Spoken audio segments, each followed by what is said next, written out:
নমস্কার। আজকে বানাবো ইলিশ মাছের মাথা দিয়ে কচুর শাক। তার জন্য নারকেল কোড়া নিয়ে নিয়েছি, আদা কুচি করা আছে বেটে নেব, গোটা গরম মশলা, তেজপাতা, শুকনো লঙ্কা আর হলুদ গুঁড়ো জিরে গুঁড়ো নিয়ে নিয়েছি। মাছের মাথাগুলো ভালোভাবে ধুয়ে রাখা আছে।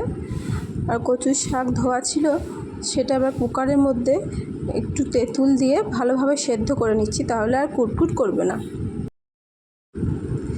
ইলিশ মাছের মাথাগুলো এবার গরম তেলে ভালোভাবে ভেজে নেব, একটু কড়াভাবে ভাজতে হবে। এবার ভাজা হয়ে গেছে মাছ।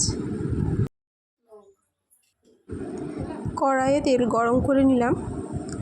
এবার এর মধ্যে দিয়ে দিচ্ছি শুকনো লঙ্কা, তেজপাতা আর গোটা গরম মশলাগুলো। এগুলো দিয়ে একটু হালকা হাতে নেড়ে নেব।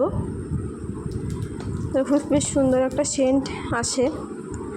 আর এর মধ্যে দিয়ে দিচ্ছি মশলাটা, যেটা আমি করে রেখেছিলাম, আদা, জিরে গুঁড়ো আর হলুদ গুঁড়ো।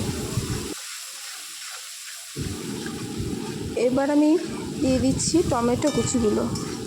টমেটো কুচিগুলো দিয়েও একটুখানি নেড়ে নেব। এটা ভালোভাবে ভাজা হয়ে গেলে এর মধ্যে আমি সেদ্ধ করা শাকটা এবার দিয়ে দেব।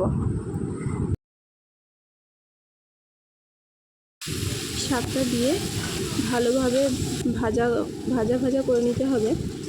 তারপর আমি দিয়ে দেবো এর মধ্যে স্বাদ মতো নুন আর একটু মিষ্টি হওয়ার জন্য একটুখানি চিনি দিতে হবে। তো এটা চিনি দিয়ে দিলাম। চিনি দেওয়ার পর এবার আমি এর মধ্যে দিয়ে দেবো নারকেল কোড়া দিলে খুব সুন্দর টেস্ট হয় কচুর শাকে। নারকেল কোড়া বেশ খানিকটা দিয়েছিলাম, পরিমাণেও বাড়বে, আমার শাকটা কম ছিল বলে।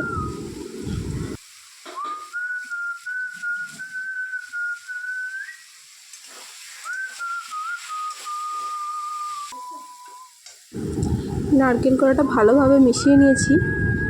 এবার ইলিশ মাছের মাথা যে ভাজা রাখা ছিল, সেগুলো আমি এই শাকটার মধ্যে দিয়ে দিচ্ছি।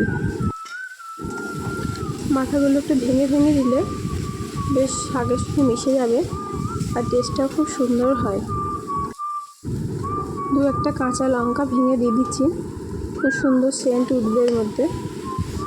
আর এরপর আমি এর মধ্যে ঘি ছড়িয়ে এটা নামিয়ে নেব। এটা পুরো রেডি হয়ে গেছে, আমি বন্ধ করে দিয়েছি গ্যাস। এবার ঘি দিয়ে দিচ্ছি। ঘি দিলেই এই শাকটা রেডি। খুব সুন্দর একটা সেন্ট বেরিয়েছে আর দেখতেও খুব লোভনীয় হয়েছে। এবার আমি শাকটা একটা থালার মধ্যে ঢেলে নিচ্ছি। মাছের মাথা দিয়ে কচুর শাক একদম রেডি। নমস্কার।